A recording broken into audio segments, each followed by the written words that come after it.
केंद्रीय गृहमंत्री अमित शाह यांनी मंगळवारी 18 फेब्रुवारी रोजी नवी दिल्लीतील नॉर्थ ब्लॉक इथं जम्मू काश्मीरमध्ये नवीन फौजदारी कायद्यांच्या अंमलबजावणीवर आढावा बैठक घेतली। या बैठकीत जम्मू काश्मीरचे मुख्यमंत्री उमर अब्दुल्ला आणि उपराज्यपाल मनोज सिन्हा उपस्थित होते।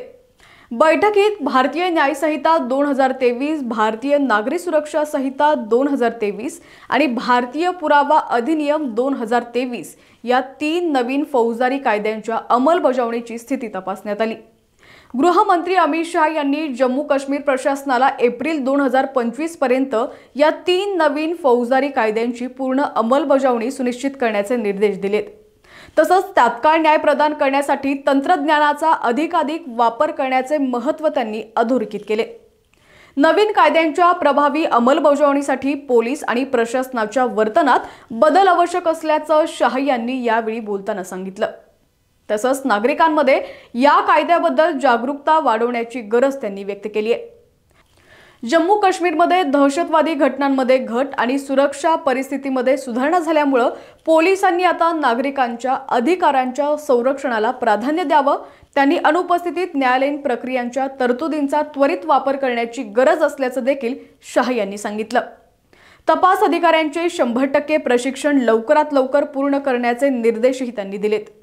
बैठकीत केंद्रीय गृह सचिव, जम्मू काश्मीरचे मुख्य सचिव, राज्याचे पोलीस महासंचालक, राष्ट्रीय गुन्हे शाखेचे ब्युरो महासंचालक आणि केंद्रीय गृह मंत्रालय व केंद्रशासित प्रदेश सरकारचे वरिष्ठ अधिकारी उपस्थित होते।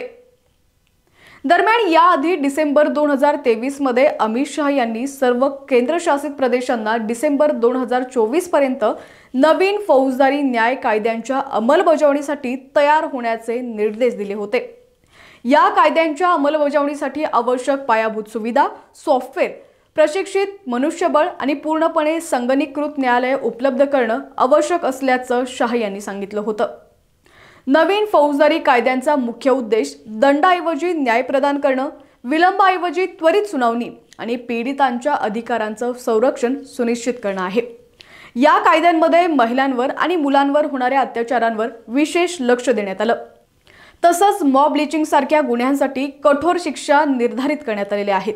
या कायद्यांमध्ये ब्रिटिशकालीन राजद्रोह कायदा रद्द करण्यात आलाय आणि देशाच्या एकता आणि अखंडतेला हानी पोहोचवणाऱ्यांसाठी नवीन तरतुदी समाविष्ट करण्यात आल्या असल्याचं शाह यांनी स्पष्ट केलंय।